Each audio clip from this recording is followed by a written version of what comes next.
if it's up to Tom Brady, if we see him stay there in Tampa, how do we look at his future now? He retires, he comes back. Is this a year-by-year thing? Is this a how he feels thing? What are we looking at here? I think clearly it's a year-by-year thing, and really combined with how he feels and the conversations he has with his family. Look, when it comes down to the end, it never looks the same. It's not cookie cutter. It's going to be different for every individual, because once you step away at that age, you're not coming back. I mean, he's already been able to do the impossible by playing at the level at which he is in the NFL as a quarterback, something we've never seen before. And that in and of itself, with his resume, which is probably a three times over Hall of Famer, has been ridiculous. So I think it's a year-to-year basis. The team's going to have to keep evaluating where they are with their salary cap structure, and he's going to have to keep evaluating how much he wants to come back and play for, and how much he wants to continue to sacrifice time away from his family to go chase, this dream and goal of playing football and winning championships. I mean, that's what it comes down to. So it's a year-to-year, I guess you'd say, how he's feeling basis on, every offseason may feel a little bit different, but I think I'd be surprised now if he did come back after this season. I do feel like this is it. I think, Brady, it all depends on how the season goes. If Tampa, if they have another year where he's playing at MVP level, which he did this past season, and puts himself in a position, has a home game against the eventual Super Bowl champion, the Rams, has them in a position, and then there's, a touchdown pass that the defense gives up, but he feels like he can win a Super Bowl and compete for it. Like, that to me is why I thought he was going to come back. Hey, you had the team in a position to win. You came up just short. You played great. Your play hadn't dropped off at all. Like, why not come back? Now, if he has nagging injuries, if he doesn't play as well, if maybe he gets beat up somewhat, then I think the writing will be on the wall. But as long as he's playing at this MVP type level, I mean, I'm not going to second guess him. We are in uncharted waters already with where he is. Takes great care of his body. The rules are different in the NFL. You don't get hit as much.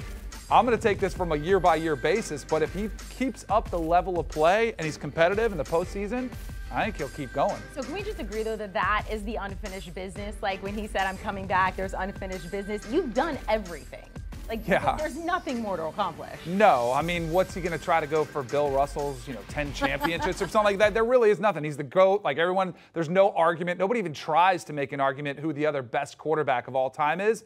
But this is what drives him. It's the competitive nature. It's, hey, I want to win Super Bowls. I want to be out there to compete. And you have to respect that he loves the game and competition that much that he's willing to go. Because as Brady mentioned, it is the ultimate commitment. You sacrifice a lot in your family, at home, time. It's hard. Like, it's not easy. So let's look at the Bucs this upcoming season. Danny, I'll start with you. Brady, you follow.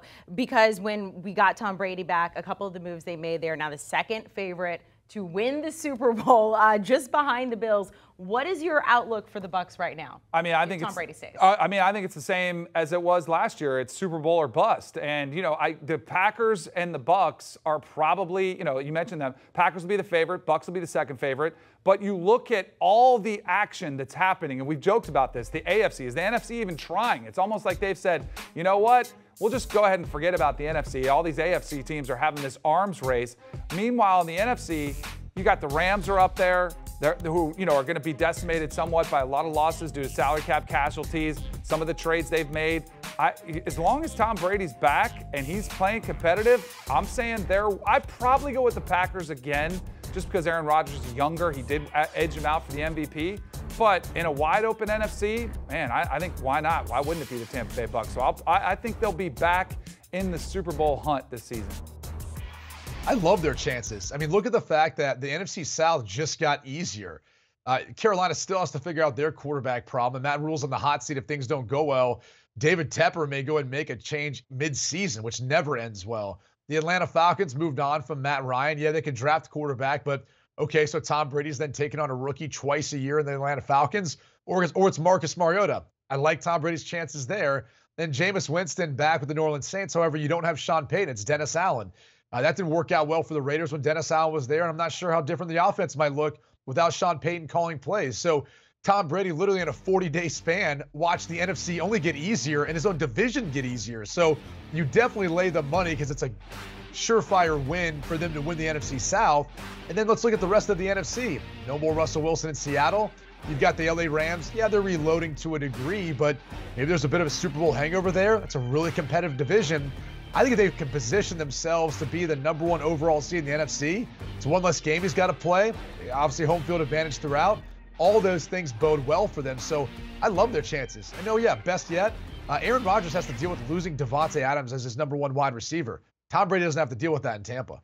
Do you want a sports network that delivers everything that matters about the game? The highlights, the picks, the instant analysis, no yelling, no fake debates, no politics. Hit the subscribe button and never miss a moment.